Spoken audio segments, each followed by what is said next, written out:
우리가 오늘 떠날 여행지는 바로 삼국지의 배경이 되고 있는 중국의 안휘성으로 갈 겁니다. 안휘성. 예, 안휘 들어보셨나요? 삼국지에서 빼놓을 수 없는 가장 중요한 인물이 바로 여기서 태어났기 때문이죠. 누가 태어났죠?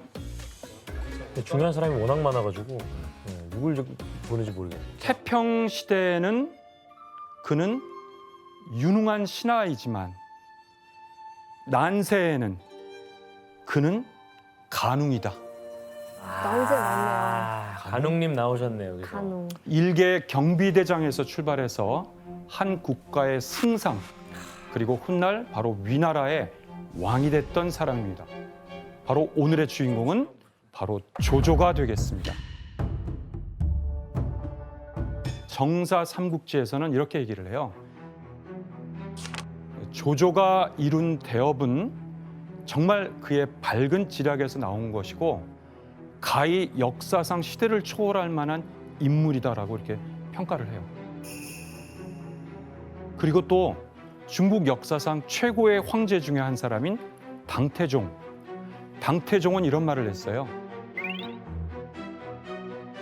나 당태종은 세상의 어떤 역사의 군주와 비교해도 내가 더 뛰어날지 모르지만 조조하고 비교하면 나는 도저히 비교할 수 없는 그는 난세의 영웅이다. 이렇게까지 평가를 했다는 거죠. 극찬이네. 그럼에도 불구하고 조조가 난세의 영웅인가, 권력에 미친 역적인가, 오늘날까지도 이에 대한 논란이 계속되고 있는데요. 그러면 먼저 조조가 역사에 등장하는 그 배경에서부터 한번 살펴보도록 하겠습니다.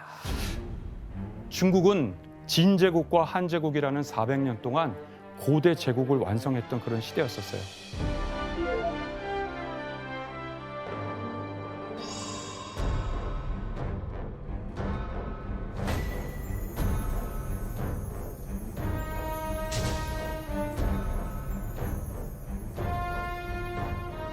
그런데 바로 그 제국이 이제 붕괴되기 시작하면서 후한 말의 그 시대는 그야말로 중국은 혼돈 그 자체였다고 볼 수가 있었어요.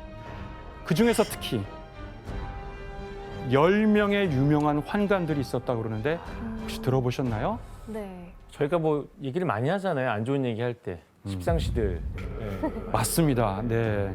십상시 그러면 국정을 농단하는 대표적인 대명사로 우리가 많이 사용하게 되는 그 10명의 환관들이 당시 후한 말에 중앙 정치를 좌지우지하면서 혼란에 빠뜨렸다고 볼 수 있어요.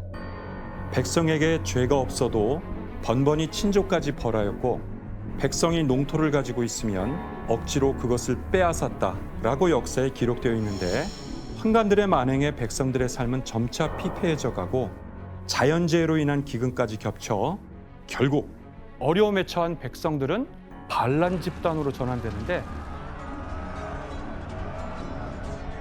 바로 그때 일어났던 농민들의 반란, 바로 황건적의 난까지 일어나게 된 거예요. 苍天已死，黄天当立，岁在甲子，天下大吉。 바로 이런 혼란한 시대에서 이 질서를 잡기 위해서 천하의 영웅들이 이 난세에 등장하게 되는 거죠. 그런데 거기서 끝난 게 아니라 이때 중국 역사상 최악의 폭군 같은 바로 그 사람이 등장하게 되는 거죠. 바로 이 인물은 동탁이라는 인물이죠.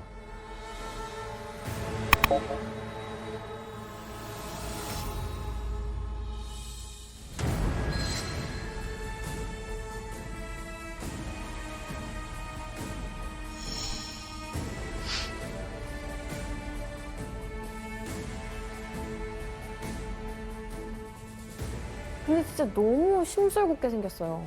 이 동탁과 관련된 여러 악행은 이루 말할 수 없이 역사에 전하고 있는데 잔치를 벌이고 연회를 베푸는 자리에서 잡아온 전쟁포로 수백 명을 잡아들여서 혀를 뽑아서 잘리고 그들의 눈을 뽑아서 삶았다는 것입니다. 그러자 일순 모든 문무백관은 공포에 떨면서 동탁에게 순종했다는 그런 이야기인데 정말 엽기적일 정도로 잔행한 만행을 저질렀던 그런 동탁. 심지어는 동탁은 황실에 들어갈 때 허리에 칼을 꼽고 신발을 신고 황궁을 들어갈 수 있는 것이 허락받고 밤마다 황궁에 들어가서 궁녀들을 품기도 하고 심지어는 황제의 용상에서 잠을 자기까지 했다는 것이에요. 그냥 황제처럼 살았네요, 그냥. 그렇죠. 이런 것을 보통 중국 역사에서는 협천자의 영제후라 그래서 천자를 옆에 끼고 제후들에게 명령을 내렸다라는 이제 그런 정치의 행보를 보이게 된 것이죠. 동탁이 저렇게 국정을 농단할 때 조조는 과연 어떻게 하고 있었을까요? 어떻게든 동탁을 죽이려고 암살 계획을 시도를 했다라는 걸로 소설에서 나오는데 사실도 그런가요? 실제로도? 이제 소설에서는 이렇게 전개가 됩니다.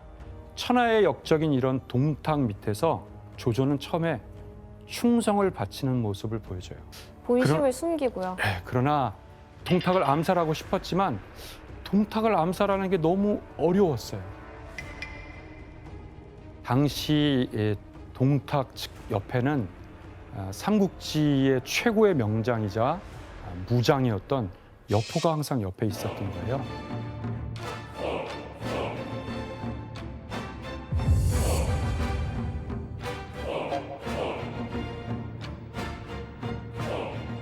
여포는 삼국지에 등장하는 수많은 무장 가운데에서도 가장 최고의 실력을 갖춘 인물로서 사실 역사에서도 그렇게 묘사가 되어 있어요. 그럼 동탁은 엄청 든든했겠네요. 그렇죠. 게다가 여포는 적토마라는 말을 타고 다녔다라고 역사에 기록되어 있는 것이죠. 이 하룻밤에 천리를 가린다는 적토마. 이 적토마는 서양 역사에서 그 알렉산드로스의 그 부케팔로스라는 말 있죠. 그 말과 더불어서 쌍벽을 이루는 역사상 최고의 말 중에 하나로 등장하죠. 그래서 당시 사람들은 이런 말을 했다고 그래요. 인중 여포, 마중 적토라는 것이죠. 사람 중에 가장 용맹한 자는 여포이고 말 중에 가장 뛰어난 것은 적토마이다. 와. 이런 표현이 있었다는 것이죠. 그런데 이때 드디어 조조가 동탁을 암살을 계획하게 되는 시기를 맞게 됐어요. 조조는 도움을 받기 위해서 당시에 국무총리직에 해당되는 사도직에 있었던 왕윤을 찾아가서 동탁 암살을 모의하게 되는 거죠. 조조는 제가 몸을 굽혀 동탁을 섬긴 이유는 틈을 타서 그를 죽이려 하기 때문입니다. 제가 동탁을 제거하고자 하는데 사도 왕윤께서 집안 대대로 갖고 있는 그 보검을 혹시 빌려줄 수 있는지를 물어보게 돼요. 왕윤은 기꺼이 조조에게 그 보검을 빌려주고 조조는 늦은 밤을 이용해서 동탁을 찾아가게 되는 거죠. 조조가 늦게 오자 동탁이 이유를 물었어요. 그러자 조조가 제가 타고 온 말이 늙고 야위어서 좀 늦게 왔다라고 얘기해요. 이 이야기를 들은 동탁은 여포에게 조조를 위해 좋은 말을 가져오라고 그렇게 시키게 됐습니다. 사실 이 모든 것은 조조가 계획했던 계략이었습니다. 강력한 무장인 여포가 그때 동탁 옆에서 벗어나게 되면 동탁을 쉽게 죽일 수 있기 때문에 그렇게 따돌리기 위해서 일부러 좀 늦게 온 거죠. 그리고 드디어 경계심을 푼 동탁에게 접근해서 칼을 이용해서 그를 이제 암살하려고 하는 것이죠. 그 보검으로요? 그렇습니다. 그때 동탁은 침상에 이렇게 누워 있었는데 조조가 칼을 뽑아서 암살을 위해서 이제 접근을 하게 되는데 동탁이 거울을 보다가 거울에 비친 조조의 모습을 보게 되는 것이죠. 그대는 무엇을 하고 있는가? 깜짝 놀라서 소리를 쳤어요. 근데 그때 여포도 이제 막 들어오게 된 거예요. 큰일 났네. 이 그림을 보시면 저 좌측에 이제 이 삼국지의 상황이 설명돼 있어요. 동적을 암살하려고 모의하다가 맹덕, 즉 조조가 칼을 헌사한다라는 모습을 묘사한 청나라의 그림이에요. 와. 저 뒤에 보면 또 거울도 거울이 있죠. 그러네. 다만 저런 거울은 지금부터 1800년 전 2세기 때는 저런 거울은 없었죠. 아 없었겠. 이렇게 청동으로 만든 동경을 썼기 때문에 저런 그림은 고증에는 좀 맞지 않지만 그 상황을 적절히 묘사했던 그림이라고 볼 수 있습니다. 저런 그림 덕분에 삼국지가 대중적인 소설이 됐겠네요. 굉장히 그것이 중요했다는 것입니다. 동탁에게 칼을 바치면서 위기는 모면했지만 조조는 여포가 그때 가져온 말을 갈아타고 도망치듯 그 자리를 빠져나가게 됐어요. 근데 실제 역사서에서는 조조가 동탁을 암살하는 이야기는 나오진 않아요. 없어요. 근데 다만 동탁이 조조에게 관직을 하사하면서 나와 함께 천하를 도모하자고 얘기를 하죠. 근데 조조가 그걸 거부하고 고향으로 도망가요. 황제의 명을 받들어서 관직을 줬는데 그 관직을 거부하는 것은 어명을 어기는 것과 같기 때문에 죽음, 사형을 해도 해당되는 그런 죄인이라고 할 수 있어요.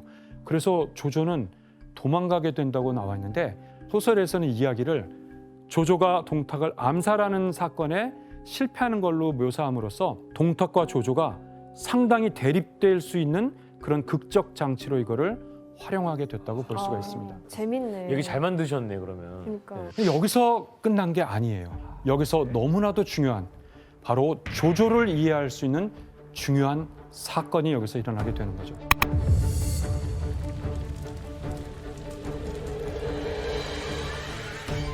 자, 이제 조조는 동탁 암살을 실패하고 고향으로 막 이제 돌아가요. 여기서 큰 사건을 만나게 되는데 동탁이 조조가 사실 도망간 걸 이제 깨우치고는 조조를 막 잡으려고 사방에 일주면 현상금을 걸면서 그를 추적하게 되는 거죠. 근데 조조는 고향으로 가는 길에 아버지와 의형제 관계를 맺고 있었던 여백사라고 하는 사람의 집에 하루를 거기서 이제 묵게 됐어요. 모처럼 의형제 같은 지인의 아들이 찾아왔기 때문에 음식 준비를 시키고 술을 구하러 여백사는 이제 나갔어요. 그리고 조조는 휴식을 취하는데 근데 방의 바깥에서 쓱싹쓱싹 하는 이상한 소리가 들려요. 칼 가는 소리 막. 근데 거기서 두런두런 대는 사람들의 소리가 들리는데 묶어놓고 죽일까? 와, 어떻게 할까? 이런 이야기를 들었던 조조는 그 여백사 집안에 있는 가족들을 기록에 의하면 8명을 모두 현장에서 그대로 죽여버리는 거예요. 그리고 나서 또 들리는 소리, 바로 돼지가 꿀꿀거리는 소리가 들리는 거예요. 아 너무 속상하다. 오해한 거잖아요. 와, 오해였구나. 네. 근데 너무 경솔했다. 그리고 조조는 주랭랑을 치듯 그 밤에 여백사의 집을 벗어나서 떠나가게 돼요. 그런데 저 먼 발치에서 여백사가 술을 사들고 돌아오는 거예요. 조조는 바로 여백사마저 죽이게 되는 것이죠. 그러니까 후환을 남기지 않으려고 했다는 거예요. 예, 그렇습니다. 소설에서는 그때 조조 옆에 진궁이라는 사람이 있는 걸로 묘사가 되는데 진궁은 너무 놀라면서 왜 죄 없는 여백사마저 죽이느냐고 하는데 그때 조조가 했던 유명한 말이 있어요. 규현 씨가 한번 읽어주시겠어요? 조규현 씨니까 조조 말투로. 내가 천하를 저버릴지언정 결코 천하의 사람들이 나를 저버리게 하진 않겠다. 와, 이거 진짜 유명한 말이잖아요. 이것은 조조의 캐릭터를 가장 잘 알려주는 사건이고 또 여기에서 조조가 했던 말이죠. 이 말은 뭐냐? 내가 저버릴지언정 세상 사람들이 나를 저버리지 않게 하겠다. 그러니까 세상과 천하에 대한 자기 주도성이 드러난 아주 유명한 말이라고 할 수가 있어요. 그리고 자기 목적을 위해서라면 어떤 사람들의 생명을 무릅쓰고라도 비정하게 결단을 내리는 그런 조조의 일면을 볼 수 있는 것이죠. 우여곡절 끝에 조조는 고향에 돌아오게 되고 고향으로 돌아온 조조는 아버지로부터 재산을 받아서 그 재산을 이용해서 약 5천 명의 의병을 규합하고 그리고 천하에 반동탁 연합군대를 모을 것을 호소하면서 각지의 태수를 비롯해서 호족과 영웅들이 동참하면서 반동탁 연합 세력이 형성되었어요. 각지의 영웅 호걸들과 태수들이 이제 모이게 됐는데 바로 이때 조조는 일생일대의 라이벌이 되게 되는 바로 유비를 이 반동탁 연합군대에서 만나게 됐다라고 볼 수 있어요.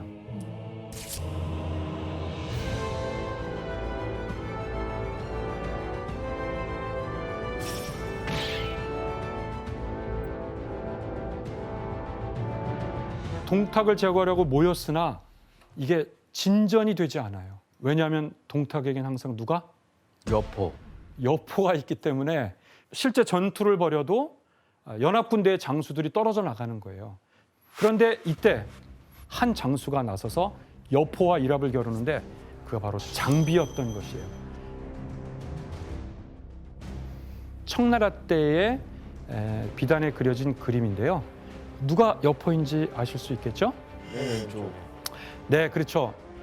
제가 볼 때는 마치 여포가 그럼에도 좀 쫓기는 듯한 모습인 것 같지만 3대 1이니까 장비가 제일 맞서서 지금 전투하고 있고 관우가 막 동참하고 가장 뒤에 유비가 이제 참여하면서 사수관에서 벌였던 또는 호래관에서 벌였던 이 전투 장면을 묘사하는데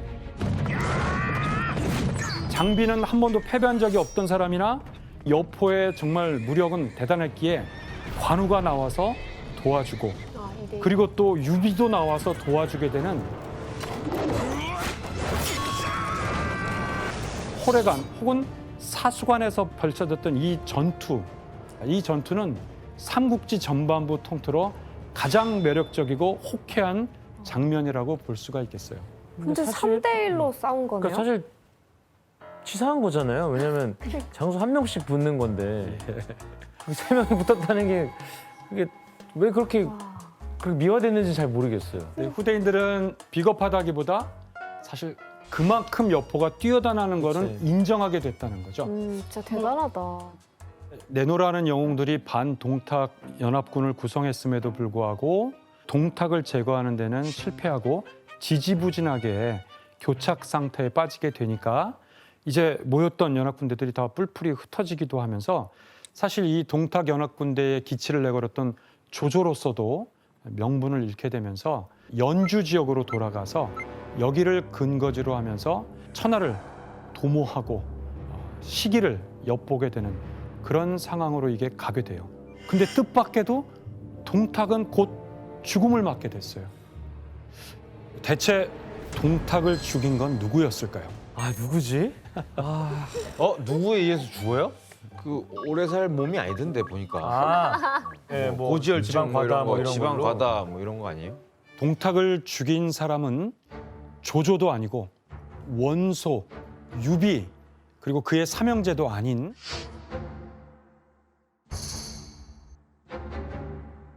옆에서 지키던 여포였습니다.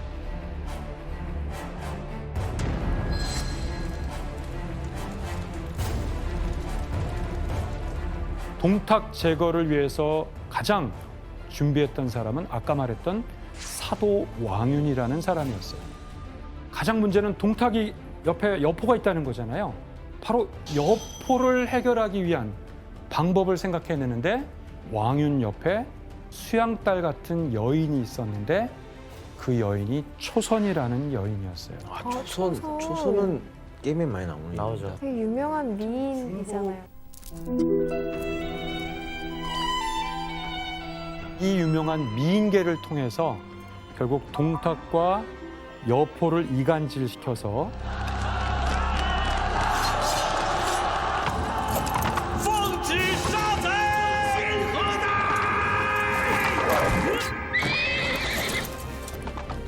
결국 여포는 동탁을 죽여버리게 되는 거죠. 동탁이 죽은 다음에 그의 시체를 저작거리에 버리고 그의 배꼽에다가 심지를 꽂아서 불을 붙였는데 그게 몇 날 며칠 동안 불이 타올랐다는 이야기가 기름이 있어요. 너무 많이 껴 있어서요. 그렇습니다. 와. 근데 정사 역사에서는 초선은 등장하진 않아요. 또 없죠. 네. 그러면 가상의 인물인 거예요? 다만 이렇게 되어 있어요. 동탁 주변에 있는 미녀나 시비들, 그중에 여포와 시비와 모정의 일종의 썸씽이 있었던 것은 사실이었나 봐요. 자주 보니까 그래서 역사서에는 그 시비와 여포의 통정한 것이 들킬까 봐 여포는 항상 전전긍긍하고 조심했었어요. 예. 바로 이 점을 알고 있었던 왕윤이 여포를 이간질하게 되면서 여포가 동탁을 배반하고 이번에는 그를 죽여버리게 되는 거죠. 왕윤과 포가 함께. 죽였구나. 결국 여포는 주군을 잃고 당시 영웅들에게 의탁하면서 시기를 엿보게 되는데 모두가 여포를 자기 휘하에 두고 싶어요. 왜냐하면 너무 뛰어난 용장이니까 저 사람만 내 밑에 두면 천하무적이겠구나. 마지막 조조도 여포를 생포한 다음에 네가 내 밑에만 있다면 또 밑에 두려고 그랬어요. 그런데 나중에 조조선에 잡혀서 결국 죽음을 맞이하게 됩니다. 근데 그때 유비가 조조에게 했던 말, 禀曹公，在下有一事相求。吕布曾经拜过3位义父，其一是丁原，其二是董卓，其三是王允。这3位义父都托付吕布不前。今日恳请曹公收吕布为义子，做他的第4位义父。 갈등하던 조조는 유비의 말을 듣고 그를 결국 죽여버리게 된 거죠. 왜냐하면 또 배신할 가능성이 높기 때문인 거죠. 여포의 손에 동탁이 죽고 조용히 자신의 세력을 키워가던 조조에게 일생일대의 기회가 찾아옵니다. 조조한테 어떤 일이 있었던 거죠, 교수님? 조조는 이 한안성에서 자신의 인생을 송두리째 바꿀 결심을 이제 하게 되는 거죠. 이 결심을 하게 되는 데에는 이제 한 인물이 큰 역할을 이제 해주게 돼요. 바로 동탁을 피해 도망온 황제, 그 어린 황제. 현재. 근데 이 어린 황제가 조조에게 조서를 보내서 자기를 보호해달라고 글을 보내게 된 거죠. 아, 요청했구나, 도움을. 기회를 엿보고 있던 조조는 이제 군대를 이끌고 낙양으로 들어가서 그 황제를 보호하는 것을 스스로 자처하게 되는데 이렇게 권력을 잡은 조조는 헌제에게, 그 어린 황제에게 수도를 옮기자는 제안을 합니다. 자기가 있는 허도는 아주 유리한 지역이고 자신의 정치적 근거지기도 한 그 허도로 수도를 옮기자고 하는 거죠. 사실 수도를 옮긴다는 거는 보통의 쉬운 결정이 아닌데 어린 황제에게 융숭한 대접을 하면서 집안 대대로 내려오는 물건들을 황제에게도 직접 바치기도 하는 거예요. 동탁에게는 두려워서 그랬다면 이제 너무 조조를 의지하게 되면서 이때부터 이제 나라의 권력은 모두 조조의 손아귀에 이제 들어가게 된 거죠. 그런데 여기서 반전이 일어나게 돼요. 역사서 진수의 삼국지 그 무제기에 보면 조조가 내렸던 그 글이 령이 있는데 그 문서를 한번 보도록 하죠. 이제 야심이 커진 나는 큰 일을 하려고 한다. 현재는 천하가 크게 혼란하고 제후들이 할거하고 있는 상황이기 때문이다. 만약에 나라에 내가 없어지면 몇 사람이 황제를 참칭할지 또 몇 사람이 왕을 참칭할지 알 수 없기 때문이다. 이런 얘기들을 이제 서서히 조조가 보여주는 거죠. 욕심이 없다라고 얘기를 하네요. 그냥 황제가 되고 싶은 마음도 없고. 처음부터 그런 뜻은 아니었다는 거죠. 조조는 황제를 동탁처럼 폐위시키거나 죽이거나 절대 그러지 않고 항상 황제를 옆에 두면서 몸을 자신은 낮추면서 웅크리면서 때를 기다렸던 거예요. 왜 조조는 그런 행보를 했을까요? 명분이 있어야 되니까요. 명분 굉장히 중요한 것 같습니다. 근데 실제 조조가 여기에 대해서 답을 했어요. 뭐라고 썼냐면 규현 씨가 한번 읽어봐 주세요. 천자를 폐위시키는 일은 세상에서 가장 상스럽지 못한 일이다. 황제 천자를 폐위시키는 것은 결코 상스러운 일이 아니다. 오히려 반동탁의 연대가 형성되는 것처럼 반조조의 형성이 될 수도 있는 거죠. 이런 조조의 초기 행보에도 불구하고 소설 삼국지연의 같은 데서는 조조의 이런 모습들은 싹 빠지고 조조는 처음부터 정치적 야망이 있는 사람처럼 황제의 권력을 농단한 사람처럼 이렇게 묘사가 되었습니다. 이렇게 조조가 권력을 잡으면서 가장 먼저 백성들을 안심시키기 위한 여러 정책들과 법률을 만들게 돼요.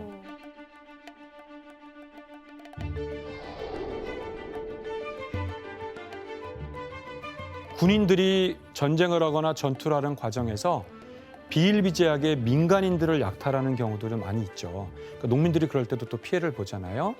그래서 민간인 약탈을 막기 위해서 어떤 작전을 하거나 행군을 하더라도 밭이나 논, 특히 보리밭이나 이런 데를 망치지 말라고 법률을 제정했어요.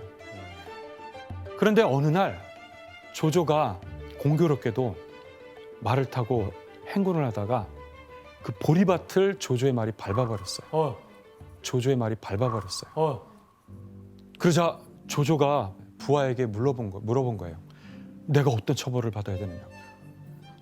근데 부하가 하는 말은 신분이 높은 분에게는 죄가 미치지 않습니다라고 이렇게 대답해요. 근데 조조가 여기서 가만히 있질 않아요. 어찌 그럴 수가 있느냐.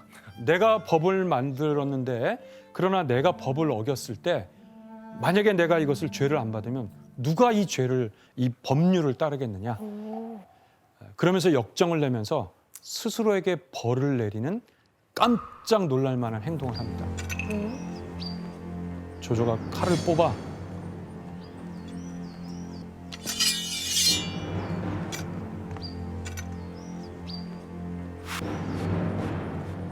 자신의 머리카락을 잘라버립니다.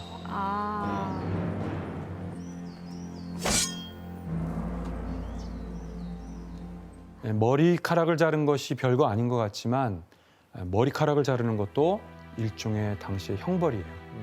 일종의 곤형이라고 하는 형벌이고 신체 훼손을 가거나 머리카락을 자르는 것은 엄청난 형벌을 받았다라는 것을 스스로 드러내는 것이죠. 이제 군인들에게는 주인들이 없는 땅들을 개척하면 땅을 이제 넘겨서서 생산할 수 있게 만들어주기도 하고 또 그렇게 해서 국가에 세금도 걷고 또 월급도 주고 또 전쟁 시에는 군량미를 원활하게 확보할 수 있는 아주 유용한 정책이었다고 할 수가 있습니다. 그리고 조조는 구현령이라는 인재 중용 정책을 반포하기도 했다라고 그래요.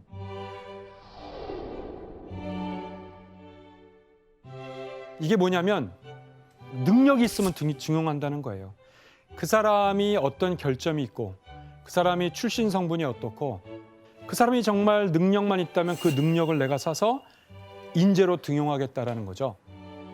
심지어는 그 사람의 도덕성, 품성 이런 걸 떠나서 그 인재를 내가 반드시 품고 그 사람을 내가 활용하겠다라는 바로 조조의 인재 등용 용인수를 나타낸 정책이 구현령이라고 할 수가 있겠습니다. 실력만 본다고.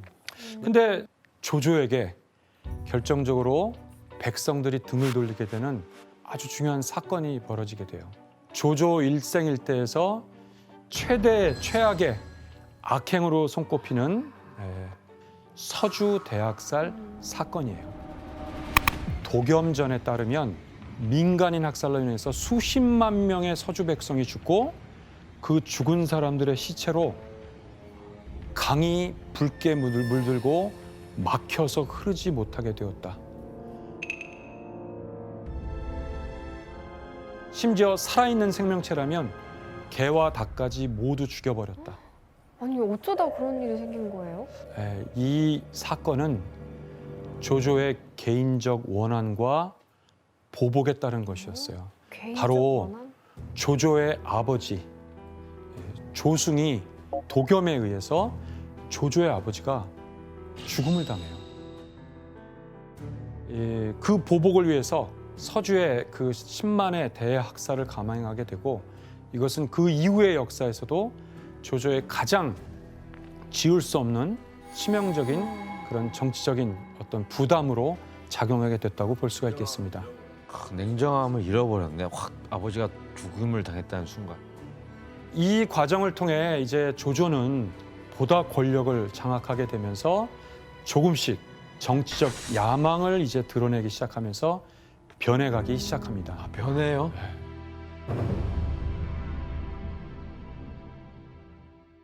조조의 죄를 고하는 각지의 그를 시기하는 상소문이 올라와도 황제에게 제대로 잘 전달되지가 않아요. 왜냐하면 이 상소문을 올리는 사람들을 조조가 사전에 다 죽여버리기까지 하는 거기 때문이죠.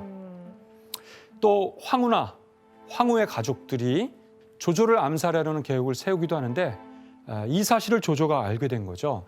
그래서 분노한 조조는 칼을 차고 가서 황후를 죽이기까지 하고 이런 일들이 벌어지게 돼요.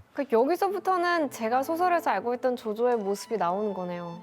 네, 이런 조조의 모습을 보고 유비도 조조 암살에 이제 동참하기도 하게 되는 거예요.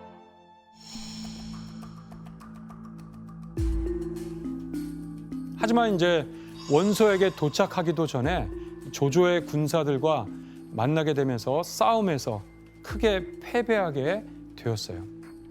이렇게 유비하고 장비 그리고 관우는 서로 생사를 모를 채 이 전투에서 결국 뿔뿔이 이제 흩어지게 되는데 이때 바로 유비하고 떨어져 있는 관우의 얘기를 듣게 된 조조가 자기의 휘하로 자식의 사람으로 만들고 싶어서 그에게 접근을 하게 된 거죠. 그리고는 이런 말을 했다는 거예요. 만약 유비의 생사를 확인하고 유비가 살아있다면 그때는 그대를 보내주겠다. 그러나 만약 유비가 정말 죽거나 확인되지 않는다면 나에게 반드시 돌아오다라고 관우에게 제안을 한 거죠. 그러면서 그에게 선물도 주고 관직도 주고 끊임없이 그를 자기의 사람으로 만들기 위해서 조조가 노력을 하는 거죠. 근데 관우가 그런 어떤 유혹에도 넘어가지 않고 그 선물들을 그대로 쌓아두고 봉인만 하고 쳐다보지도 않았다는 겁니다. 근데 우리 여포가 타던 말 적토마. 그렇습니다. 적토마를 선물한 거예요. 그 그림을 좀 볼까요? 저건 좀 탐났겠다. 네, 이것도 삼국지에 들어가는 어떤 사파의 일부인데요. 그 많은 선물도 쳐다보지 않았던 관우. 그런데 이 적토마만큼은 너무도 기쁜 마음을 갖고 이 선물을 받게 돼요. 내가 이 말이 있으면 탈출하고 유비를 만날 수가 있다. 네, 정확하진 않지만 우리 알파고 씨가 정답을 얘기했습니다. 그러면 조조 입장에서 아이고야. 봉인. 적토마 봉인. 바로 이거 아닐까? 횟수. 네, 조조로서는 정말 크게 낙심을 어떻게 해도 이 사람은 내가 얻기가 어렵구나 라고 생각할 수 있지만 또 하나는 저 사람은 정말 충의를 지키는 사람이다라고 더 두 가지를 좋아졌겠다. 다 그렇죠. 더 탐나기도 하고 그런 두 가지를 느꼈었던 부분인데 관우의 충의를 다시 한번 보여주는 중요한 에피소드로 활용되었다라고 볼 수가 있겠어요. 조조 옆에서 계속 유비에게 돌아갈 궁리를 하고 있던 그때 조조의 목숨을 노리는 사람이 군사를 일으켜서 조조를 치러 온다는 그런 소식이 이제 들려오게 됩니다. 바로 그는 조조의 오랜 친구이자 라이벌이었던 원소였죠.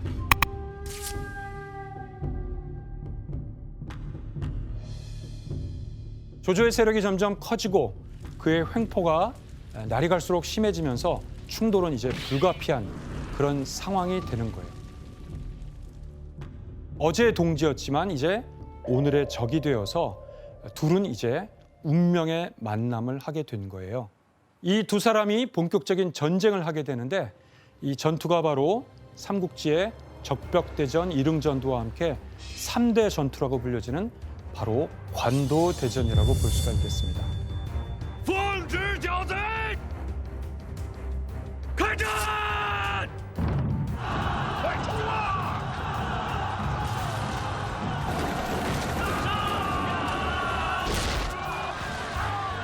당시 원소의 병력은 조조군의 약 10배, 7만 대, 약 70만이라는 그런 기록이 보이는데요.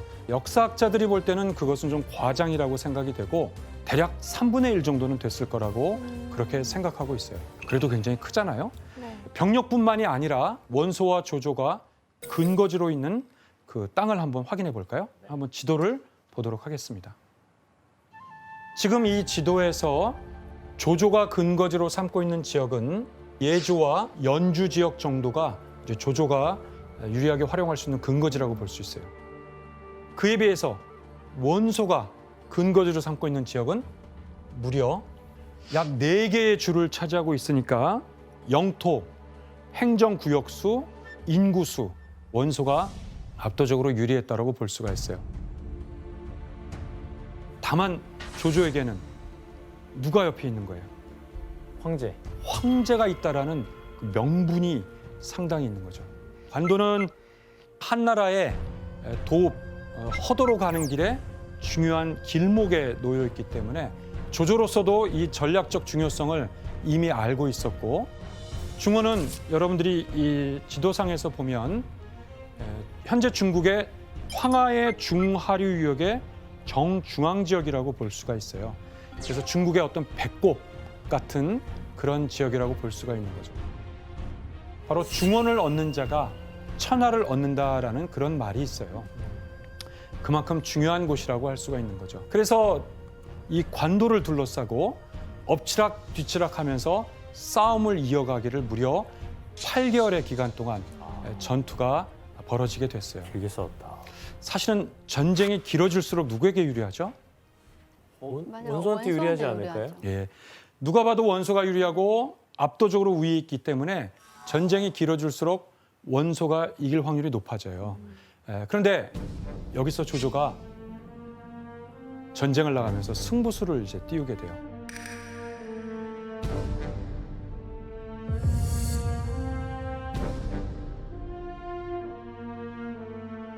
이 조조와 원소의 이 관도대전, 바로 이 백마전투에서 두 사람의 명운을 건 싸움이 시작되는 거죠. 최고 명장 알량을 선봉으로 원소는 압도적인 대군을 이끌고 백마로 진격하게 된 거죠. 하지만 원소군에 맞서는 조조군에게도 히든 카드가 있었는데 그는 바로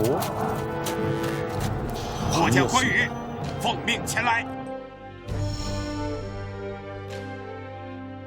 바로 관우가 이때 조조 밑에 있었잖아요.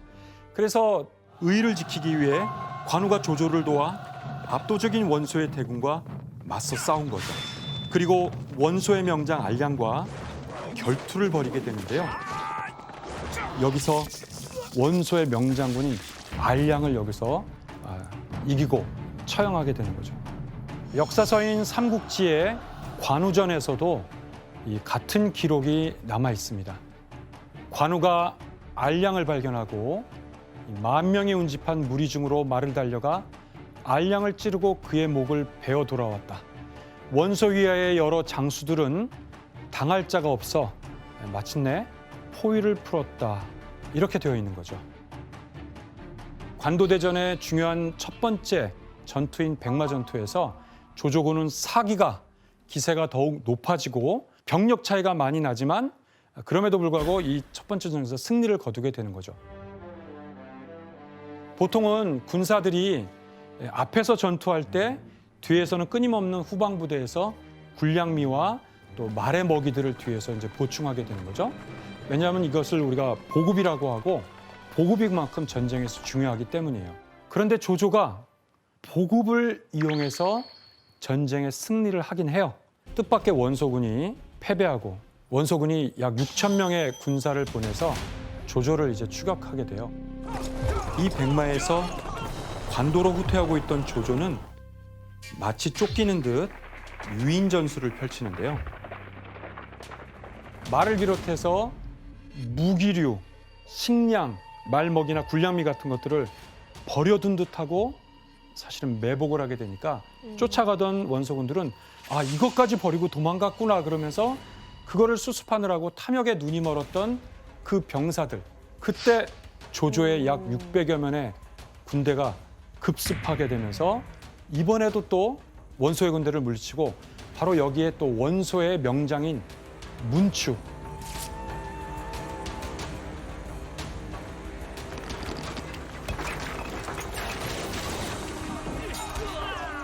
바로 이 문추가 여기에서 조조의 매복으로 죽음을 맞이하는 거죠. 바로 알량과 문추라는 두 명장군이 이 초기 전투에서 모두 희생을 당하게 된다라고 볼 수가 있습니다. 그 삼국지 만화에 보면 매복하는 게 엄청 많이 나오더라고요. 그렇습니다. 전쟁에서는 매복이 굉장히 중요한 방법이죠. 이 전쟁에서도 역시 상대적으로 병력이 적지만 원소 군대를 연파하게 되고 원소의 군대는 사기가 이제 급전직하 떨어지게 됩니다. 그런데 이것을 원소는 냉정하게 판단하지 못하고 아직도 병력이 많죠. 속전속결로 조조를 끝장내려고 결심을 하게 돼요. 근데 이때 원소의 책사 중에 허유라는 사람이 있는데 이 원소의 책사였던 허유가 조조에게 이길 수 있는 계책을 알려줘요. 뭐지? 원소의 책사인 허유가 조조에게 계책을 알려준다. 좀 이상하죠?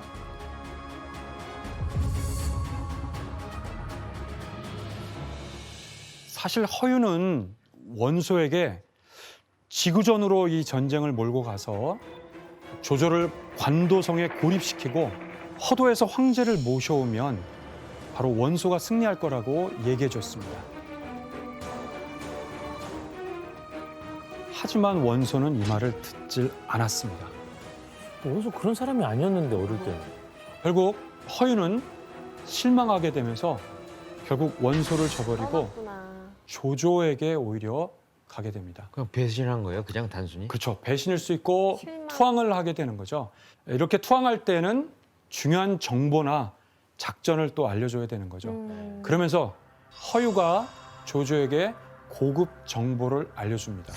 그게 뭐냐면 바로 원소군의 주요 보급로를 알려주게 돼요. 그 보급로를 차단하면 저 많은 원소군도 꼼짝 못할 것입니다라는 걸 알려주는 거죠. 连夜杀奔吴朝，一把火烧了他的辎重。援军势必大乱，你也可顺势夺取你所需要的粮草。 근데 그때 조조의 참모진들은 그 투항한 허유에 대해서 반신반의. 사실 반신반의하기 때문에 듣지 말자는 의견도 있고 그래요. 그러나 조조는 어떻게 했을까요? 그런 기회를 잘 노리려고 했던 사람인 것 같아요, 조조는. 네, 조조는 적에서 투항했으나 네. 그 사람의 정보가 유용하다고 판단하는 순간 그걸 받아들여서 이 전투에서 적용하게 됐고 원소의 주요 보급로로 창고를 찾아서 불태우고 이 관도대전의 승기를 잡게 되었습니다.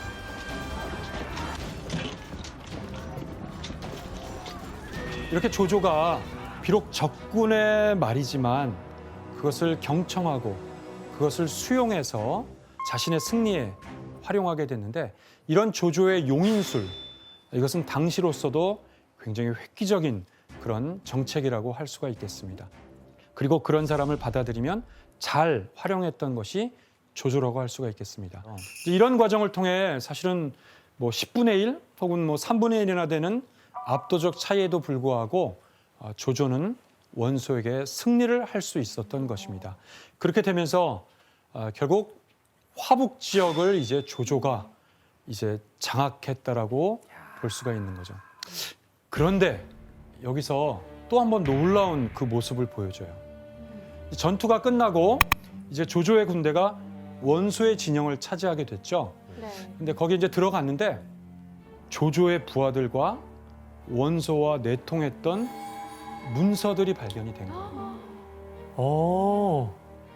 스파이의 그 증거가 남아 있었네요.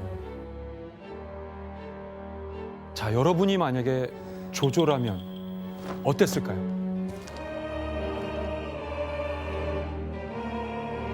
편지를 보고 편지를 태운 거예요. 증거를 인멸을 본인이 시켜주는 거야. 없던 일로 하자. 없던 일을 해주려고. 진짜? 소름 돋았어. 저 소름 돋았어 진짜로. 정말 돋았나요? 네. 저도 소름이 돋았습니다. 정답. 아, 원소에게 보낸 그 비밀 문서들을 확인했으나 조조는 이거를 모두 태워버리고 우와. 그 소름 책임을 돋았어, 묻지 진짜. 않았어요. 너무 멋있다. 근데 여기에 역사서인 위시 춘추에 이 사건에 대한 기록을 남기면서 정말 조조의 새로운 면모를 확인할 수 있을 것 같습니다. 조조가 이 편지를 태우고 뭐라고 얘기했는지 한번 규현 씨가 읽어주시죠. 원소가 워낙 강해 나도 이길 수 있을지 없을지 확신이 없었는데 다른 사람들은 오죽하겠나. 와, 아, 그렇게 말을 했다고? 소름 돋아요 진짜로. 아니 근데 제가 알던 조조의 모습이 아닌데요? 그러니까 우리가 조조를 좀 새롭게 이해할 필요가 있다는 거죠. 그럴 수가 있다고? 편지 태우는 거 너무 멋있다. 그죠? 그러니까 그렇게 그릇이 큰 사람이었어요? 자기도 그 강력한 원소에게 이긴다는 확신이 없는데 하물며 와. 다른 병사들은 얼마나 그 반신반의하겠어요. 그러니까 그들이 했던 그 모습도 대단히 우리가 인정할 만한 하나의 인간적인 모습이니 우리는 승리했으니 더 이상 이 얘기는 묻어두자. 와, 조조 멋있다. 조조는 이것을 태워버리죠. 자, 이럴 때 조조에 있는 부하들은 어떻게 생각하겠어요? 더 충신하죠. 그냥. 그렇습니다. 무조건이죠. 와, 이 모습으로 대단한 군사들의 사람이네. 신임을 더욱 얻게 됐던 것이죠. 근데 대신 그걸 할 때 그걸 해야 될 것 같은데요? 다 같이 보는 자리에서 한번 태우는 퍼포먼스를 해야 이제 뜨끔하는 사람들은 아 충성을 다해야겠다 이런 게 있을 거 아니에요. 네, 그렇습니다. 이 전쟁이 끝난 이후에 결국 화병을 얻었던 원소는 쓸쓸하게 죽음을 맞게 됐어요. 그런데 나중에 조조는 한때 그의 동료였고 또 적으로 맞섰지만 원소의 무덤을 찾아가서 눈물을 펑펑 흘리면서 그렇게 진짜. 울었다고 합니다. 조조가 원소의 무덤에서 눈물을 펑펑 흘린 얘기는 소설이 아니라 정사 삼국지에 기록되어 있습니다. 예. 네, 이렇게 8개월간에 이어졌던 기나긴 전투 끝에 승리를 거둔 조조. 당연히 이제 조조의 세력은 급격히 커지고 훗날 우리가 위, 촉, 오 이렇게 삼국 중에서도 조조가 차지한 지역이 중원이라고 하는 이것이 굉장히 중요한 부분이에요. 그리고 명분도 얻을 수 있는 중요한 지역을 조조가 일단 확보했다라고 볼 수가 있는 것이죠. 여러분들은 소설 삼국지 연의를 읽게 되면 유비를 중심으로 한 이야기에 매혹당하기 마련이지만 진수의 삼국지가 정사로 인정받을 수 있는 중요한 요인은 바로 황제들의 역사를 기록한 본기편이 있고 보통 사람들의 이야기를 기록한 열전편이 있어요.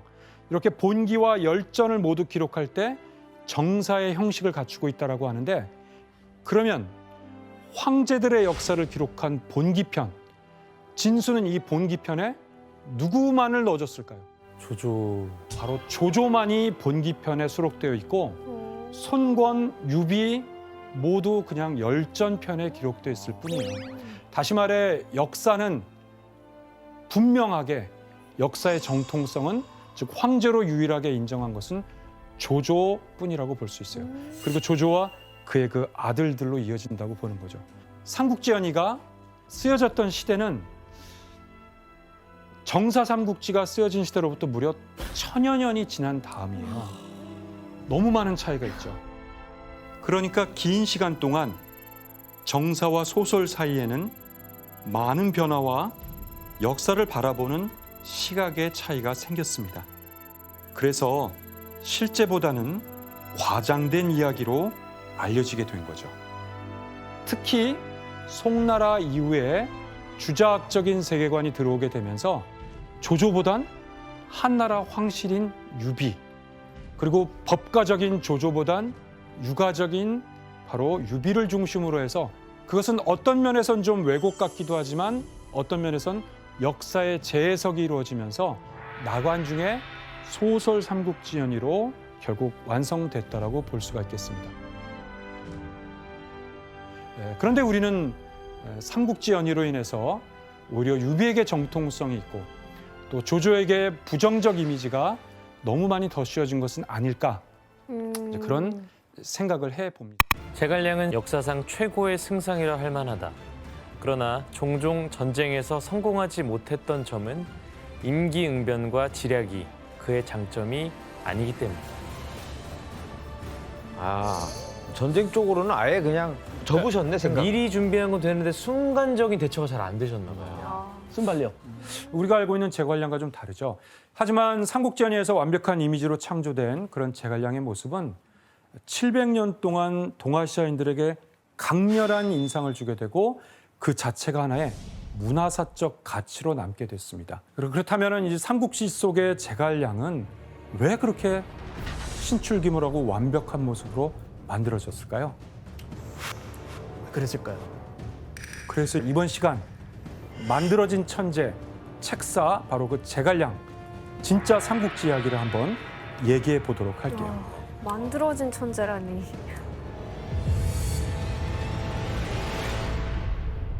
사실은 제갈량은 초야에서 은둔하면서 사실 농사를 지었다고 하지만 이 소문난 천재 제갈량이 어떻게 해서 세상에 나오게 됐을까? 그 부분이 매우 중요하겠죠. 당시 시대상을 지도를 보면서 그 시대를 한번 보도록 하죠. 지금 보시면 이미 우리는 지난 시간 관도 대전을 통해서 이 황하유역의 대부분의 지역을 이미 조조가 차지하고 있다는 것을 확인했었죠. 가자!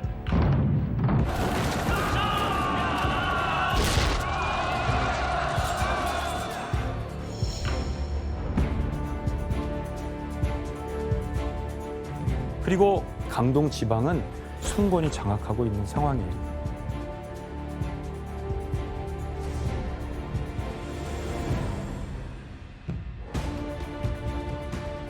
이 왼쪽에 이제 익주 지방은 유장이라는 사람이 또 차지하고 있는 상황이죠.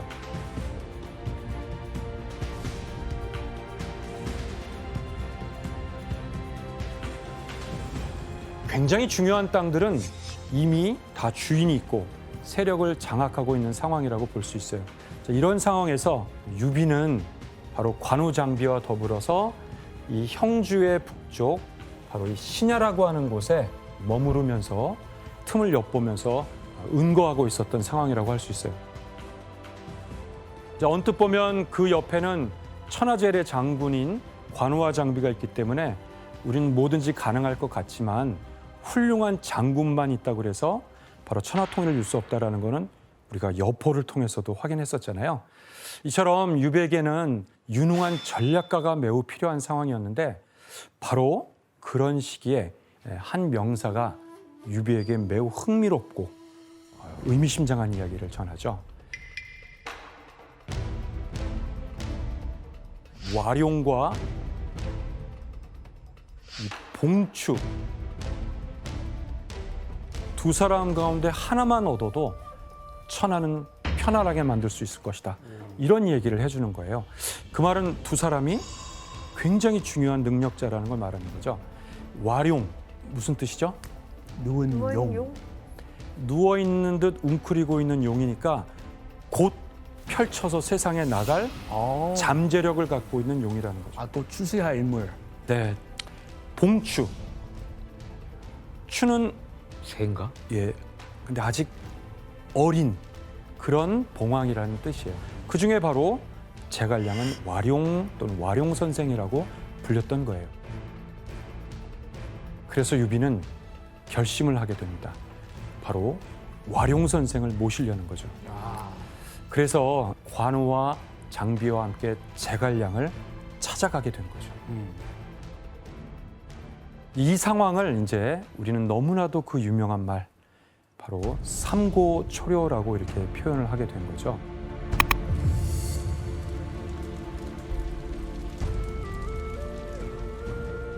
근데 물어보니까 제갈량이 산다는 것은 저 깊은 형주에 초가를 짓고 은둔하고 있다라는 것이에요. 사실 멀죠. 굉장히 먼 길을 찾아서 돌아가게 되는데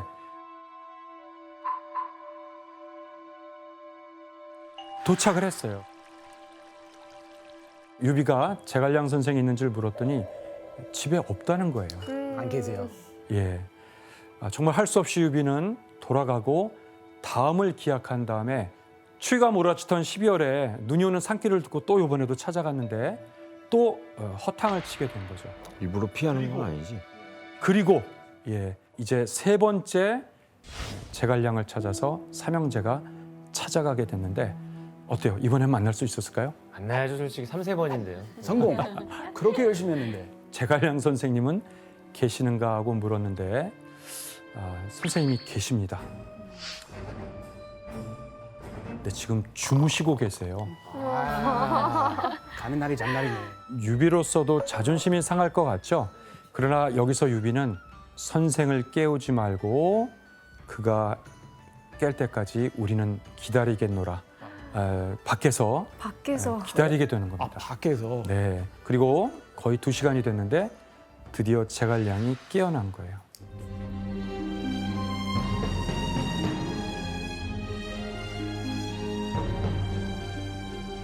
이 잠에서 깨어난 제갈량이 유비에게 충격적이면서 신선한 이야기를 해줍니다.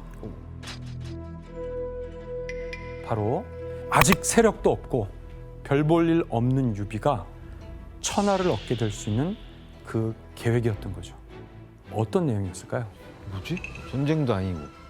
그림을 보면서 우리가 한번 힌트를 삼아 볼까요? 네. 이거 뭐야? 뭐 제이사 지르는 건가? 네, 이 그림은 고대의 그 소치죠. 이거를 정이라고 그래요. 정. 중국어로는 딩이라 그러는데 이 모양을 보면 바로 제갈량이 유비에게 이야기해주는 그 계책의 비밀이 숨겨 있습니다. 이 소치 3개의 다리로 안정되게 정을 버티고 있잖아요. 네. 이것처럼 3개의 나라로 분할을 해서 삼국이 균형을 유지하는 것이 매우 현실적인 방법임을 알려주는 것이죠. 바로 이것이 그 유명한 제갈량의 천하 삼분지계라고 하는 것이에요.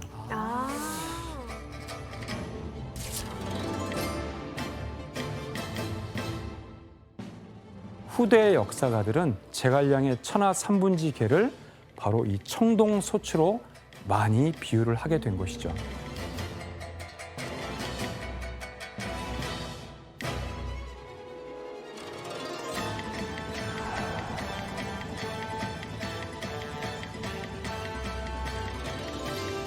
조조하고 대적하기도 쉽지 않고 이미 화북을 다 차지하고 있고 강동에는 손권이 있으니까 바로 이들과 어떻게 현상 유지를 하느냐, 그 뜻을 이루기 위한 첫 번째 방법은 손권과 동맹을 맺어서 강력한 조조로부터 힘의 균형을 이루어야 된다는 것이 제갈량이 생각한 하나의 방법이었어요. 그리고 또 하나, 풍요로운 땅인 형주와 익주 지역을 차지함으로써 현상 유지가 가능하다라고 판단한 거예요. 땅은 제일 크니까요. 그래서 자신의 뜻을 이렇게 유비에게 모두 펼쳐놓은 제갈량은 그 다음에 어떻게 했을까요? 유비가 자기의 군사, 즉 책사가 되어달라고 청을 했거든요. 근데 그걸 거절했습니다. 삼국지연의에서 유비는 군사 책사를 거절하는 제갈량을 설득하기 위해서 어떤 방법을 썼을까요? 설득하기 위해. 눈물로 호소했다. 정답입니다. 잘했어요. 역시 눈물이다. 울부라더니. 제갈량의 유비의 진심에 이렇게 감동을 하면서 결국 그 이야기를 받아들이면서 약간 허무한데? 눈물로 그냥 넘어갔다는 게 약간 허무. 진심이죠, 진심. 그 진심이. 아마도 그것은 유비의 진정성을 소설에서는 그 눈물로써 많이 표현했던 것 같아요.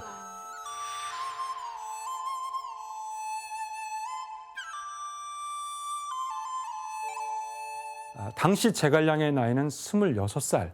어리다. 그리고 이미 유비는 46살이 된 무려 20년의 차이가 나는 상황인데 천군만마 얻은 듯 스승처럼 그를 모시면서 함께 천하의 일을 모든 걸 논의했던 그런 모습이죠. 와. 유비의 책사가 된 제갈량이 이 모두의 이렇게 인정을 받게 된 것은 사실 아직 아니었어요.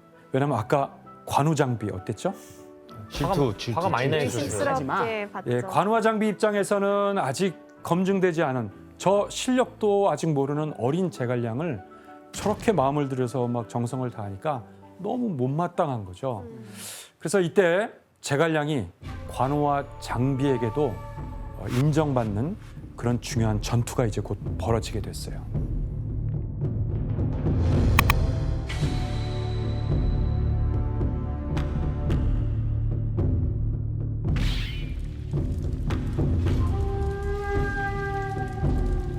지금 조조는 허도를 수도로 해서 이미 황하유역은 장악하고 있고 이제 남쪽으로의 진출을 도모하게 되는 것이죠.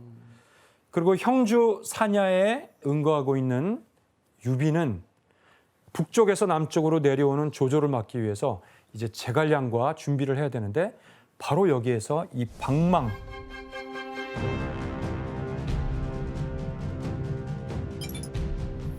바로 이 지역에서 이제 충돌이 임박하게 된 것이에요. 흔히 방망파라고도 하는데 이 방망에 이제 언덕이 있기 때문에 언덕파자를 써서 방망파에서 벌어졌던 바로 전쟁이라고 하는 것이죠. 여기서 이제 군대를 준비하고 기다렸어요.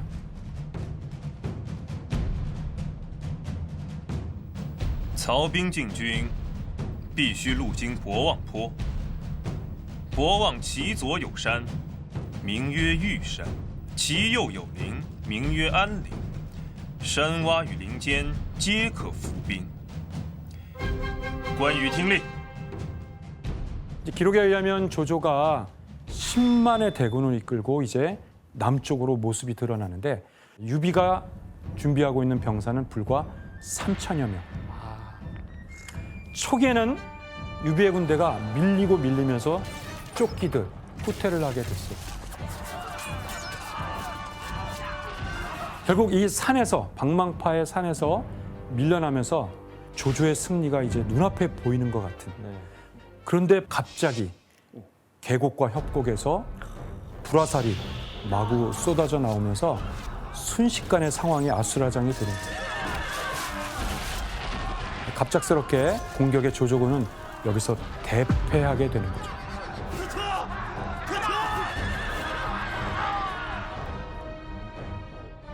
이게 다 제갈량의 어떤 전략이었던 거죠. 적을 산속 깊은 곳으로 유인해서 그리고 매복했다가 그들을 기습하고 특히 화공작전을 통해서 대성공을 거두게 돼요. 이제 방망파 전투 말고도 이제 또 신야에서는 뭐 수공작전을 벌여서 흐르는 물을 막았다가 이걸 터뜨려서 수공을 이용해가지고 한꺼번에 조조군을 몰아냈다라든가. 물의 힘으로. 그렇죠. 능력자. 그런 제갈량의 책략으로 유비군이 이제 연승을 하게 되는 거죠. 예. 그러자 이 관우와 장비도 이 젊은 사람을 이제 능력을 인정하게 된 거죠. 정말 대단한 전략가네. 전략가고 책사구나. 그런데 사실 역사에는 이 방망파 전투는 제갈량의 역할은 기록되지 않았어요. 기록되지 않았어요. 진짜요? 그러면 안 되는데? 실망인데? 예, 사실은 역사 기록에서 방망파 전투가 벌어졌던 그 시기랑 유비가 삼고초로를 통해서 제갈량을 모시게 된 그 시기가 사실 시기가 좀 안 맞아요. 예, 사실은 역사 기록에는 이 방망파 전투에 공을 세우고 전략을 짠 사람은 서서인가? 유비예요. 유비예요? 유비로 나와 있기 때문에 그리고 신야에 관련된 것도 신야 전투도 신야에 주둔한 것은 사실인데 구체적인 전쟁에 대한 이야기는 정사 기록에는 없어요.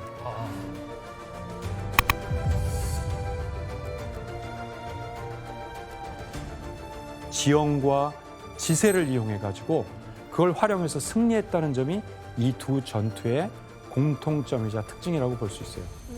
이건 아마도 그가 병법에 통달한 인물로 그리기 위해서 이 전투 장면을 소설에서 굉장히 흥미롭게 활용한 것 같아요. 재밌잖아요. 그렇죠.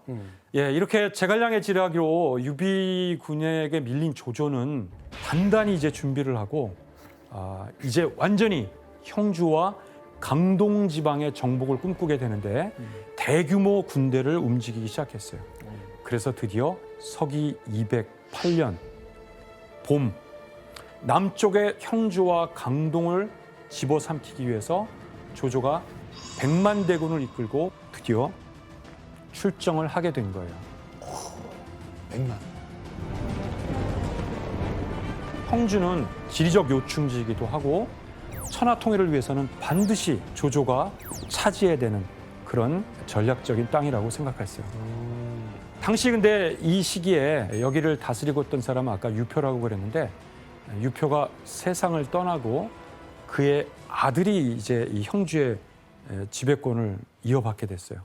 그런데 너무 허무하지만 조조의 대군이 남아오고 있다는 이 말을 듣게 되자 그 유표의 아들이 조조에게 항복하고 이 형주를 그대로 바치게 되는 거예요. 아이, 그냥 싸우지도 않고.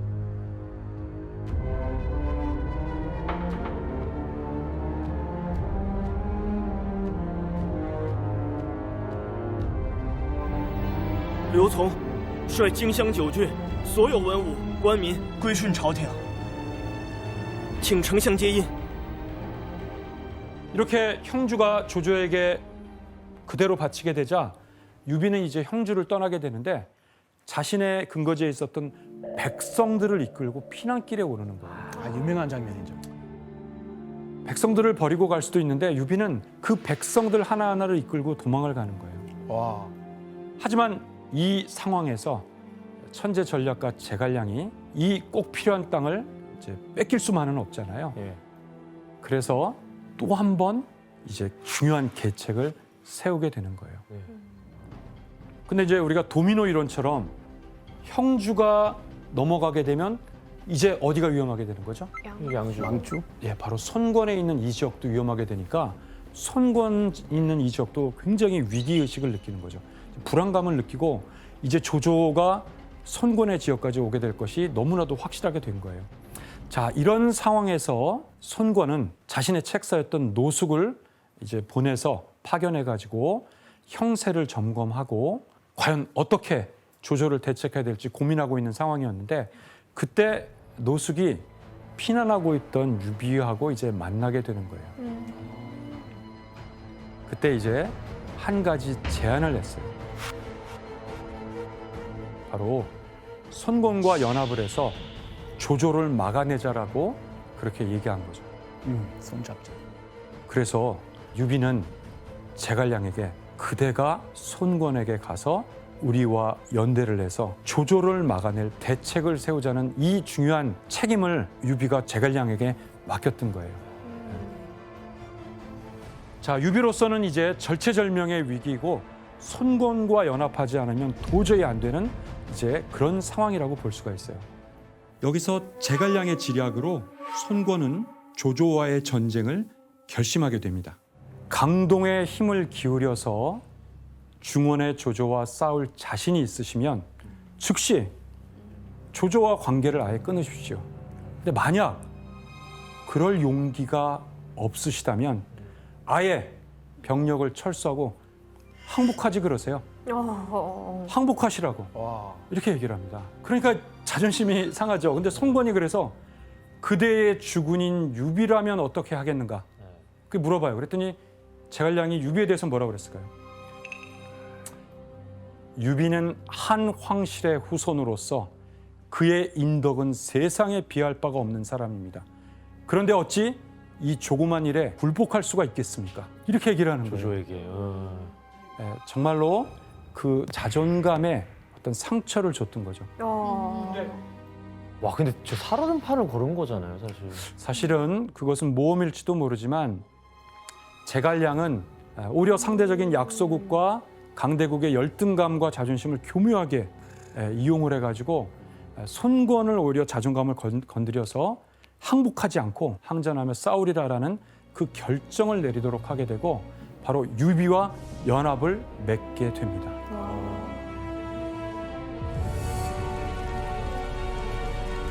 네, 이런 것을 바로 외교전술이라고 하는 것이죠.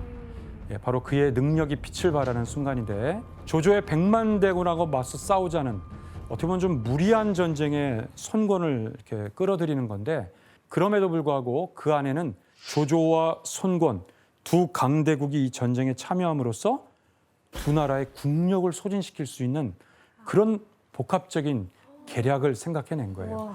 이렇게 해서 연합을 하게 되는데 바로 이때 삼국지의 또 한 명의 영웅이 등장하게 되는데 바로 남쪽 명문가 출신이고 또 손권이 어릴 때부터 같이 성장하면서 가장 믿고 의지했던 사람이 바로 강동의 영웅이자 당시 군 책임자였던 도도, 바로 제갈량만큼 훌륭한 인재이고 역사에 기록되어 있는 인물 바로 주유라는 사람입니다. 주유. 최고의 군사 책임을 맡고 있던 사람이죠. 당시의 고급 사대부들의 문화에는 그래도 가야금 정도는 연주하고 그 음악에 대해서 굉장히 어느 정도 조예가 있어야 되는데 정사에는 특히 주유가 음악에 아주 이해가 높았다라는 것이 또 유명하기도 해요. 결국 그 음악의 대화에서 주유도 전쟁을 하기로 결정을 내리게 되는 거죠. 이제 주유는 설득하기 위해서 온 이 제갈량이라는 인물에 대해서 상당히 주목해서 보게 돼요. 왜냐하면 그가 자신들에게 적이 된다면 어떤 후환이 될까? 이런 것들을 굉장히 고민하게 되면서 바로 주유는 제갈량을 제거할 계획을 계속 마음속에 갖게 된 거예요. 이 제갈량은 손권과의 연합을 이용하면서 뛰어난 심리전과 외교술을 성사시켰는데요. 이제 100만 대군을 이끌고 오는 조조와 또 유비와 손권의 연합군의 대결, 이게 이제 역사의 성사가 된 거예요. 그리고 이 대결이 이루어진 곳이 바로 장강에 있는 적벽이라고 하는 곳. 적벽. 바로 그래서 세계 전쟁사의 길이 남는 바로 삼국지 최고의 전투, 삼국지 최대의 분수령이라고도 하는 적벽대전의 서막이 오르게 되었던 것이죠.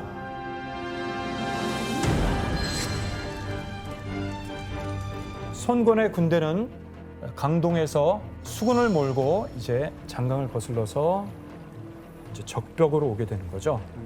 그리고 때는 208년 10월경 조조는 100만 대군을 이끌고 육지를 가로질러 장판 강릉을 지쳐나서 장강의 이 오림이라고 하는 곳에서 이제 진을 펼치고 손권과 유비에는 이 적벽에서 이제 맞서게 된 것이죠. 아, 오림에 직결했구나. 네.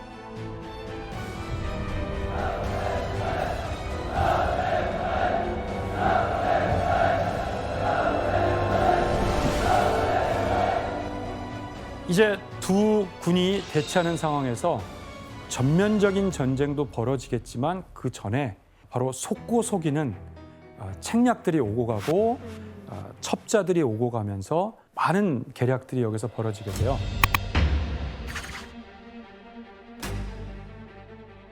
이 지략 싸움은 조조의 연합군 사이에서만 벌어진 게 아니라 이 전쟁을 준비하는 과정에서 제갈량을 경계하는 이 주유가 같이 연합을 맺었음에도 불구하고 끊임없이 제갈량을 견제하게 되는 거죠. 그 중에서 제갈량을 곤궁에 빠뜨리려고 주유가 한 가지 무리한 요구를 하게 되는 거죠. 주유가 조조군과 싸우기 위해서는 바로 군사비가 필요하고 많은 물자가 필요한데 그대가 10일 안에 화살 10만 개를 구해올 수 있는가? 라고 무리한 요구를 하게 돼요. 现在还欠10万支箭，你给得了我吗？好，如果凑不到10万，依法出战。 만약에 내가 그걸 구해주지 못한다면 나는 군령에 따라 처벌을 받겠노라고 얘기한 거죠. 주 입장에서는 절대 구해올 수 없을 테니 제갈량을 문책할 수 있는 구실이 되고 만약 구해왔다면 어떻게 돼요? 진짜 전쟁에 엄청난 물자를 확보하게 되는 거죠. 화살 많아지니까 좋아. 그러니까 주유의 이 제안은 전혀 손해볼 것이 없는 그런 절묘한 요구라고 할 수가 있어요.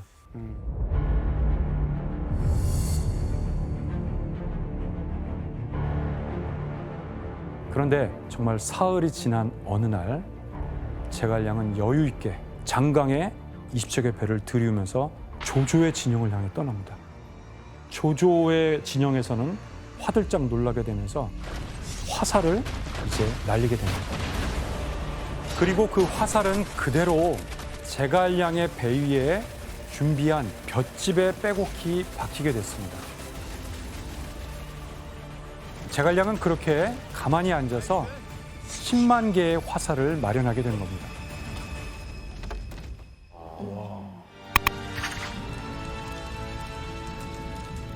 이제 드디어 결전의 날은 거의 다가왔어요.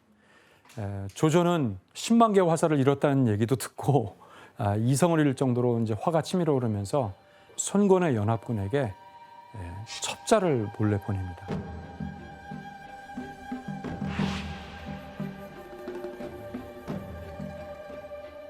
이것이 이제 적벽대전이 막 임박한 순간에도 치열하게 벌어지는 정보의 전쟁이라고 볼 수가 있어요.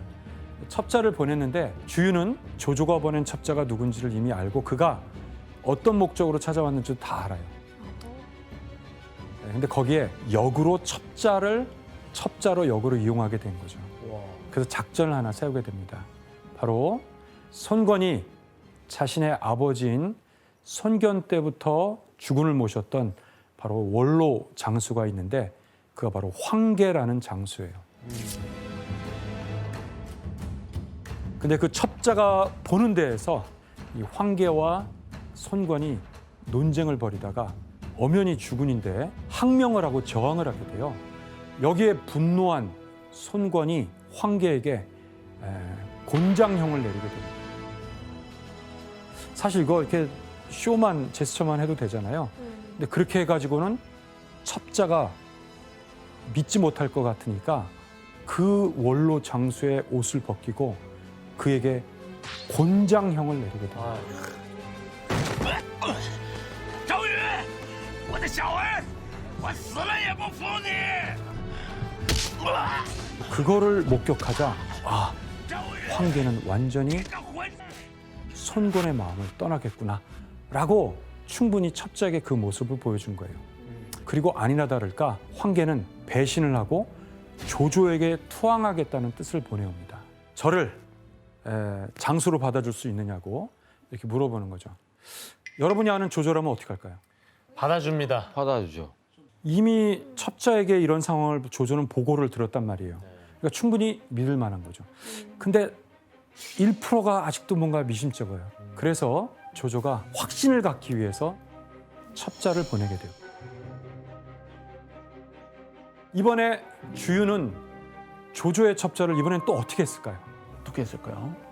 이번엔 그 첩자를 외딴 곳으로 보내게 됐는데 거기서 그 첩자가 아주 심상치 않은 사람을 만나게 한 거죠, 일부러. 특별한 사람. 그 사람이 와룡과 봉추 선생 중에 한 사람만 얻으면 천하를 얻는다는 그 봉추, 바로 방통이었던 것이에요.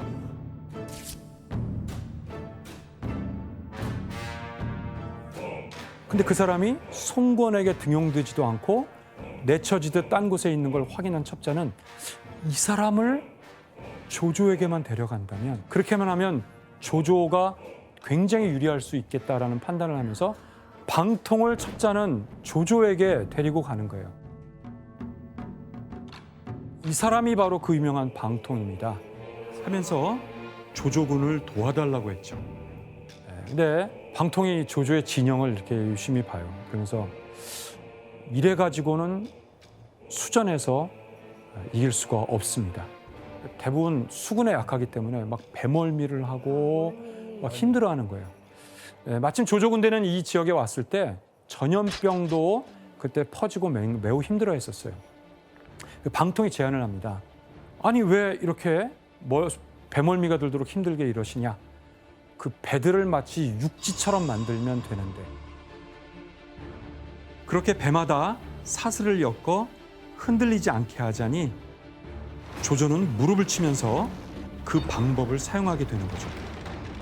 그리고 이후 조조군의 진영은 안정을 찾게 됩니다. 그런데 이것은 치명적인 약점이 있죠. 화공작전에 치명적으로 약한 거예요. 진짜 위험하죠. 그 번지니까 불이. 근데 주유가 한 가지 중요한 사실을 빠뜨리고 있었어요.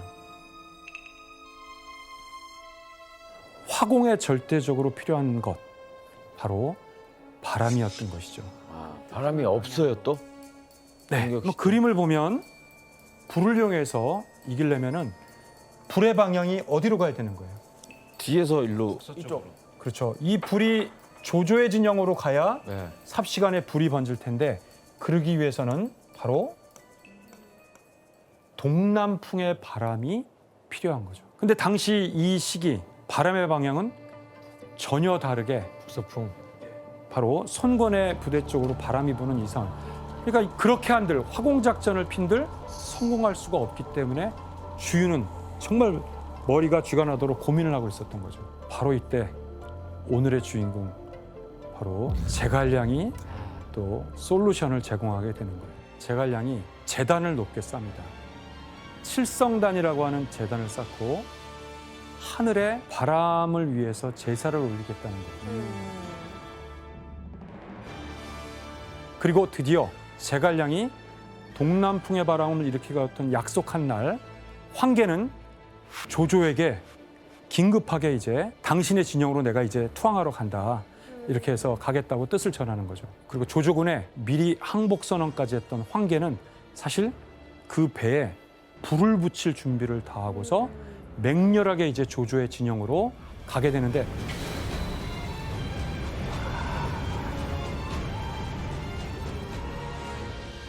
놀랍게도 정말 바람의 방향이 일순 바뀌면서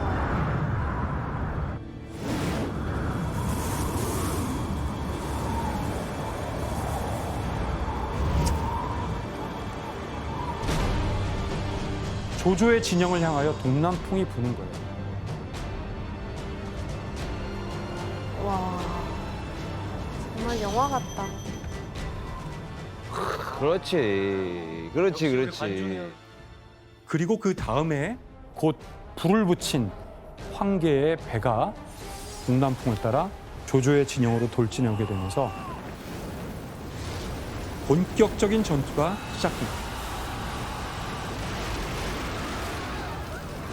사슬로 연결된 조조군의 배엔 순식간에 불길이 번졌고 육지와 물에서는 동시에 유비와 손권군이 6개 공격을 했어요.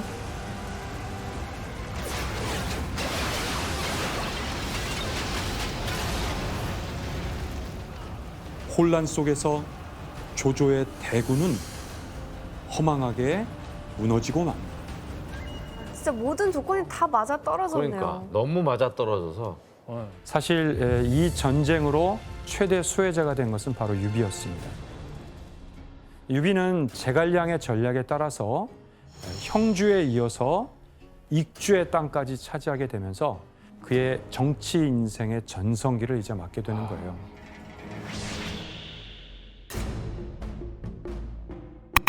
이제 제갈량이 새로운 이제 계획을 세우고 움직이기 시작합니다. 바로 그 기세를 몰아서 이제 관우가 선봉장이 돼서 북쪽 땅을 차지하기 위해서 조조와 이제 일전을 벌이는 그런 상황이 됩니다. 근데 이 전투에서 관우에게 큰 사건이 하나 일어나게 되는데요. 이 전쟁에서 관운장이 독화살을 맞아서 굉장히 그 팔에 부상을 입게 되는 거죠. 그럴 때 관우의 독화살을 맞은 이거를 치료하기 위해서 아주 전설적인 인물이 등장을 하죠. 그 인물이 바로 중국 역사상의 신이라고, 신적인 의사라고 칭송을 받는 화타입니다. 유명한 사건. 저 그림의 좌측에 보면 관운장이 뼈를 깎아내면서 독을 치료하고 있다라고 이렇게 설명이 되어 있습니다. 손에 칼을 들고 관운장의 오른팔을 살을 째고 이걸 벌리고 그 당시에 마취술이 있었겠어요? 마취도 없이. 네, 그러니까 엄청난 고통을 수반하는데 이 삼국지연의에서는 관운장은 치료받으면서 한마디의 비명도 지르지 않고 술을 마시며 오히려 바둑을 두었다라는 것이죠.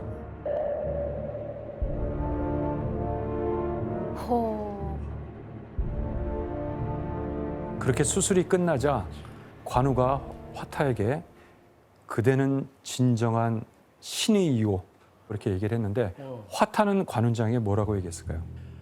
그대야말로 진정한 무신이다라고 신이라고 서로 둘이 대화를 나눈 거예요. 그러니까 신과 신의 만남이 이 장면에서 있었던 거죠. 실제 역사에서는 이 관훈장이 부상을 입었던 그때로부터 11년 전에 화타는 이미 죽었었어요. 아 그래요? 너무 소설이잖아요. 그러면. 아니 너무 소설이긴 소설인데요. 소설이지. 그런데 우리는 이미 관우와 적토마의 그 만남을 봤잖아요. 그처럼 나관중은 당대의 최고의 많은 사람들에게 회자되는 명마, 명의 이런 사람들을 관우하고 조우함으로써 가장 극적인 그 만남으로 이끌어갔던 것 같아요. 그래서 이 관훈장의 치료도 화타가 한 것처럼 함으로써 이 장면을 더욱더 유명하게 만든 거죠. 근데 이 관우가 이렇게 부상을 입고 또 그 이후로 이제 제갈량이 천하통일의 그런 계획들이 원래 뜻과는 다르게 점점 이제 다른 방향으로 흘러가게 되는 건데 조조가 뜻밖의 연합을 맺으면서 유비를 위협하게 돼요. 바로 불과 몇 년 전에 조조를 상대로 손권과 유비가 연합했었는데 이제 반대로 조조와 손권이 손을 잡으면서 연합을 하게 되는 거예요. 왜냐하면 손권은 형주 땅이 또 필요했던 거예요. 그래서 유비와 함께 조조를 공격하던 손권이 이제 조조와 함께 유비의 군대를 공격하게 되는 이런 상황이 된 거죠. 어떻게 보면 촉하는 삼국 분할로 인해서 최대 수혜자지만 이제 또 위기에 직면하게 된 거라고 볼 수 있어요. 이 조조와 손권의 거센 연합군이 이제 공격하게 되고 이것을 진두지휘하면서 막았던 사람이 바로 관우였던 거죠. 그러면서 관우는 형주까지 뺏기고 손권에게 결국 붙잡히게 되는 그런 상황을 맞게 됐어요.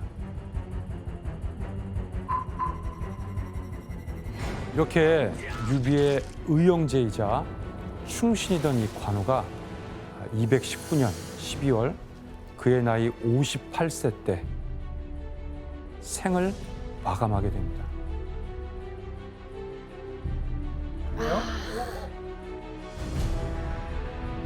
관우가 손권에 의해서 죽음을 맞았잖아요. 이거 유비가 가만히 있겠어요? 아이, 너무 빨리 말하죠. 손권은 조조가 흠모하다는 점을 역으로 이용해서 바로 관훈장의 시신을 조조에게 보내서 불동의 시를 토스에서 포워딩해서 그쪽으로 보내버린 겁니다. 관우의 시체를 조조한테 보낸다고요? 관훈장의 시신을 확인한 조조는 관훈장을 조조가 성대하게 장례를 치러주고 그 시신을 결국 안장을 하게 되죠. 이 이야기는 역사에 남는 기록이에요, 사실. 아, 그래요? 그래서 그 무덤에 림이라고 붙는 것은 바로 제왕급에 해당되는 중요한 인물들의 무덤을 관림이라고 하는데 사천성에도 있지만 바로 많은 사람들이 찾는 진정한 관우의 무덤은 조조의 그 땅, 그 하남성 낙양외곽에 관우의 무덤이 있는 거죠.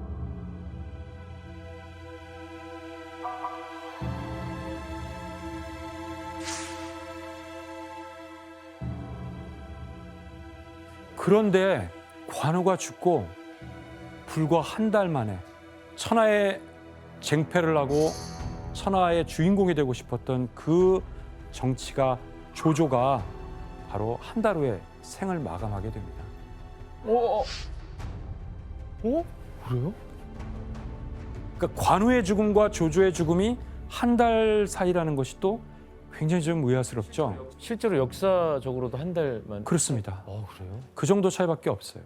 후대인들은 조조가 관우가 죽고 한 달 만에 죽으니까 뭔가 연관이 있다라는 호사가들의 이야기가 있습니다. 그래서 삼국지연의에서는 조조가 관훈장의 시신을 보고 뚜껑을 열었는데 관훈장이 부릅뜬 눈을 쳐다봤다는 거예요. 이제 그런 이야기도 있고 일설에는 봤어요. 관우의 죽음에 충격을 받고 조조가 시름시름 두통을 앓다가 결국 66세의 나이로 생을 마감하게 됐다는 겁니다. 이처럼 조조의 죽음이 관우의 저주 때문이다. 그런 말도 있지만 희대의 영웅 조조는 눈을 감게 됩니다. 조조가 죽은 다음에 이제 그의 아들 조비가 권력을 장악하게 돼요. 조비는 아버지 조조가 심지어 하지 않았던 넘어서는 안 되는 그 선까지 넘어서게 돼요. 조조는 권력을 장악했지만 황제를 죽이거나 폐위하진 않았죠. 그런데 그 아들 조비는 황제의 자리를 빼앗고 스스로 새로운 국가의 황제를 칭제, 즉 황제를 자임하게 됩니다. 그렇게 세운 나라가 바로 위나라가 되는 것이죠.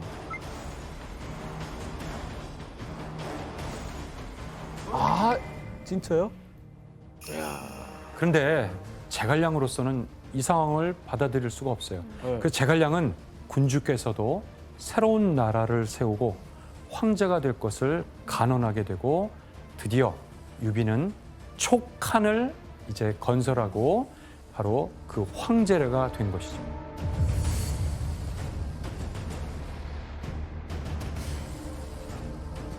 이제 송건은 어떻게 하겠어요?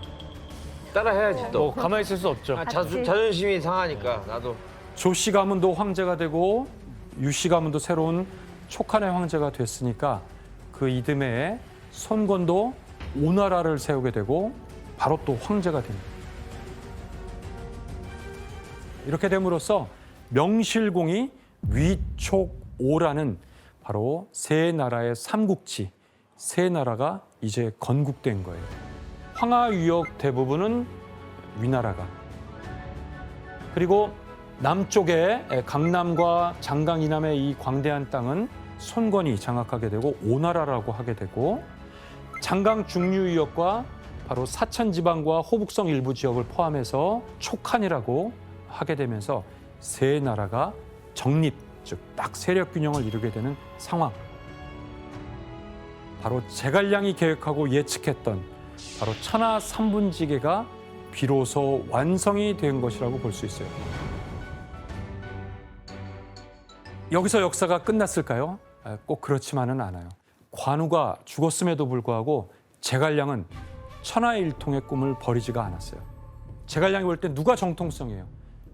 바로 유씨 가문의 유비가 통합된 제국의 황제가 되길 바란 거예요.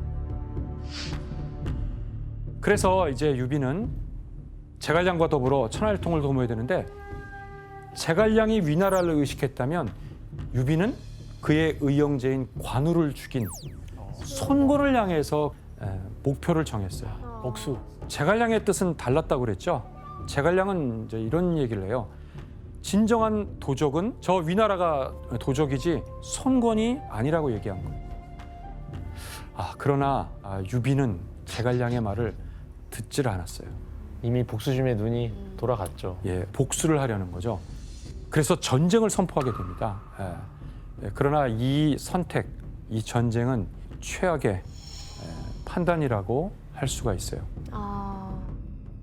결국 큰 전쟁을 앞두고 이제 출정을 하려고 하는데 여기서 또 하나의 불행한 일이 벌어져요. 또 있어요? 바로 마지막 남은 의형제의 동생 장비가 또 술을 마시고 부하들을 혹독하게 다루다가 결국 폭력을 휘두르게 되는데, 이 앙심을 품었던 부하들이 장비를 죽이게 됩니다. 이 관우에 이어서 장비까지 잃게 된 유비, 이거 정말 이 싸움이 가능할까요? 이것은 제갈량이 생각했던 계획하고는 너무 다른 방향으로 이제 역사가 흘러가게 된 거예요. 그럼에도 불구하고 유비는 고집을 꺾지 않고, 그것도 많은 군사도 아니고 수천의 병사를 이끌고 바로 이릉으로 오나라와의 군대를 전투를 하기 위해서 출정을 하게 되고,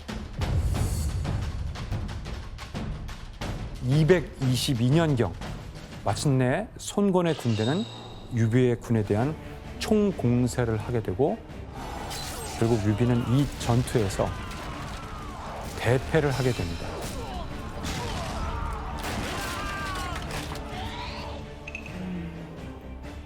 최후의 어떤 전투라고 볼 수 있는 이 이릉 전투에서 참패한 다음에 유비는 겨우 목숨을 건지고 백제성으로 막 도망을 치게 돼요.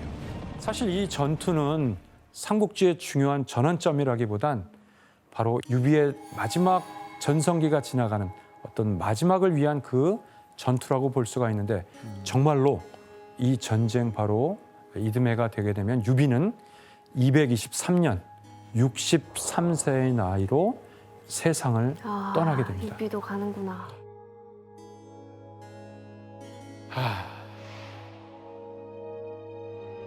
제갈량은 이제 일생일대 이 대업을 위해서 위나라를 공격하게 됐는데 그런데 이때 제갈량 인생의 최대 적수가 등장하게 됩니다. 이 남다른 전략과 묘안을 세우는 위나라의 으뜸가는 전략가 바로 사마의였죠. 이 사마의는 처음에 이제 조조가 등용했던 그 사람이고 사마의는 어릴 때부터 그 조비 위나라 황제가 된 조비를 어릴 때부터 보좌하고 가르치면서 이렇게 도와줬던 사람이라고 할 수가 있는 거죠. 이제 촉한에서 제갈량이 무서운 기세로 위나라를 공격해 오니까 위나라 장군들이 막 항복을 하게 되고 이런 상황까지 오게 되는 거죠.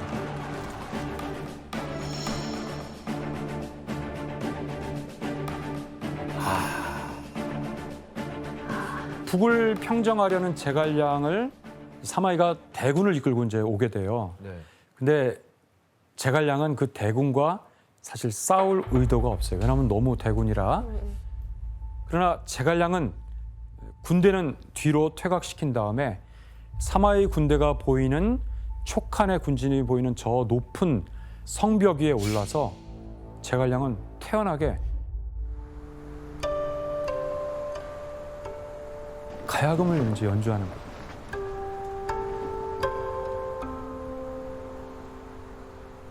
그리고 막 성문도 열어놨잖아요. 열어놓고. 네. 활짝 열어놨어. 그러니까 지금 우리는 무방비다. 그리고 난 뭔가 지금 여유롭다. 근데 섬뜩하긴 할 것 같아요. 사마이는 뭔가 또 이거 꾀가 그치, 있는 그치. 거다. 이거 매복한 사람들 있을 거다 이렇게 생각하고 선뜻 못 들어갈 도망갔대요. 것 같긴 해요. 네, 그래서 지금 얘기하신 대로 제갈량의 전략이라면 이제 사마이는 분명 제갈량이 이렇게 덫을 두고 이걸 통해 쳐들어오게 되면 함정을 놓을 거라고 사마이가 생각할 거라고 이제 예상을 하는 거죠. 그렇게 착각하도록 하고 군을 이제 돌려놓은 거예요. 그래서 사마이는 제갈량과의 전투에서 주로 계속 수비를 주로 해요. 왜냐하면 함부로 공격했다가 제갈량에게 당할 거를 예상하기 때문에 계속 수비를 하고 나아가서 싸우지 않는 전략을 계속 고집하는 거죠.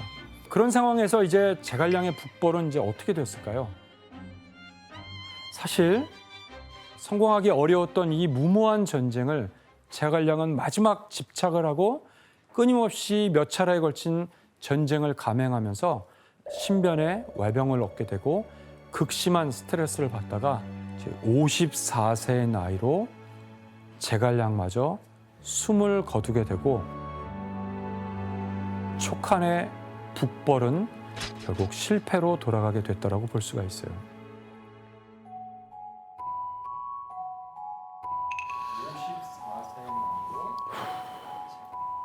여기서 끝나면 좀 아쉽죠. 예. 근데 죽은 뒤에도 제갈량은 전략이 계속 이어져요. 촉군이 이제 철수한다는 소식이 들리니까 사마이가 이제 막 쫓아갔겠죠. 그런데 촉군의 장수가 제갈량이 살아있는 것처럼 제갈량이 그런 복장을 하고 마치 여전히 제갈량은 죽지 않고 있는 것처럼 그대로 그 모습을 모방해서 하게 돼요. 그리고 북을 올리면서 공격할 것처럼 막 대응을 했던 거죠. 이게 제갈량이 죽기 전에 내렸던 마지막 작전이었던 것 같아요. 실제 역사에서는 물론 그렇지 않은 거죠. 실제 역사에서는 제갈량이 죽으면서 촉한의 군대는 정말 쓸쓸히 퇴각을 하고 물러나게 됩니다. 그런데 사마이가 촉한이 머물렀던 진영을 돌아본 다음에 감탄을 하게 됩니다. 그것은 정사 삼국지에 실제 있는 이야기예요. 그 진영을 돌아보니까 과연 제갈량은 천하의 기재로다. 사마이가 이런 말을 합니다. 사실 어떤 의미에서 죽은 공명이 산 사마중다를 쫓는다는 이야기보다 사마이가 진영을 보고 했던 그 감탄, 그것이 정말 제갈량의 역량을 보여주는 것이라고 저는 생각하게 됩니다. 이제 천하를 호령하던 그 많은 영웅들, 저희가 1편부터 오늘 2편까지 봤던 그 수많은 영웅들이 사라진 이 삼국지의 무대, 바로 운 좋게 촉군을 막아낸 사마이는 이제 무서운 기세로 세력을 키워가게 되고 결국 280년 삼국시대가 마감하게 되는데, 그 결론은 조조도 유비도 송권도 아니고 바로 사마의의 손자인 사마염이 위촉 5삼국을 통일하면서 삼국시대는 이제 막을 내리게 되는 것입니다. 어떻게 보면 이 삼국지연의는 제갈량의 능력을 끝까지 보여주는 그런 이야기라고 할 수도 있겠어요. 지금 오늘 2편에서 여러분들은 지금까지 제갈량을 통해서 삼국지의 역사의 이야기를 함께 나눠봤어요. 이제 삼국지연의에서는 이 천재지략가 제갈량의 능력이 더욱 특별하게 이렇게 그려진 데는 어떤 이유가 있을까요? 재밌게 하기 위해서. 재미도 있겠죠. 그러나 이 당시의 전쟁 형태의 중요한 변화 양상들을 여기서 보여주는 것 같아요. 바로 전쟁의 관건은 몇 명의 뛰어난 장군이 아니라 바로 뛰어난 책사. 머리 쓰는 게 더 중요하다는 거네요. 그렇죠. 그런 완벽한 제갈량이 이제 이 삼국지연의를 통해서 탄생했다라고 볼 수가 있는 거죠.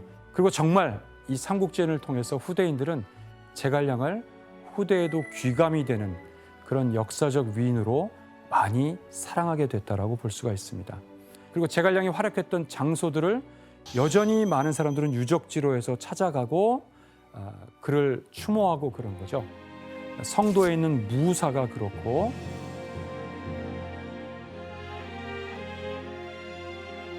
이 장소에는 제갈량의 출사표도 전시되어 있어요. 그리고 섬서성에는 제갈량의 무후묘가 있습니다.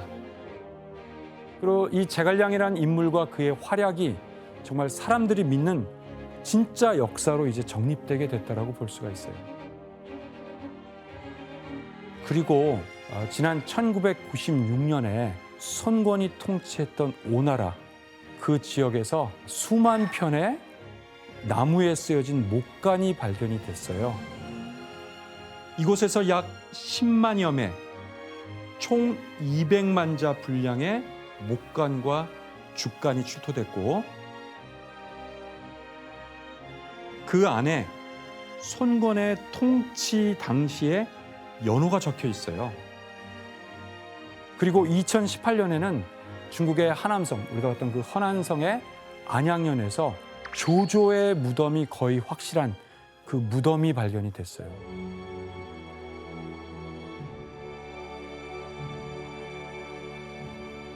총 면적이 약 740평방미터에 이른다고 해요. 네, 이런 자료들이 새롭게 출토가 되고 발견이 되면서 이제 삼국지의 그 실제 역사는 새롭게 조명을 받고 더욱더 우리에게 다가올 것이라고 확신합니다. 이제 좀 더 고증이 되겠네요. 그렇죠. 예. 신기하다. 그런 의미에서 삼국지는 그 정사와 소설의 1000여 년의 시간 동안 수많은 사람들에 의해서 이야기가 더 씌워지게 되고, 또 그 이야기를 사랑하는 민중들과 이야기꾼들이 쌓이게 되면서 나관중이 절묘한 스토리텔링을 통해서 이렇게 자리를 잡게 됐다고 볼 수가 있겠습니다. 그런 점에서 삼국지연의는 비록 정사는 아니지만 700여 년 동안 우리들에게 너무나도 중요한 그 자체로서도 그것을 사랑하게 되는 문화사로 이미 자리를 잡았다라는 생각이 듭니다.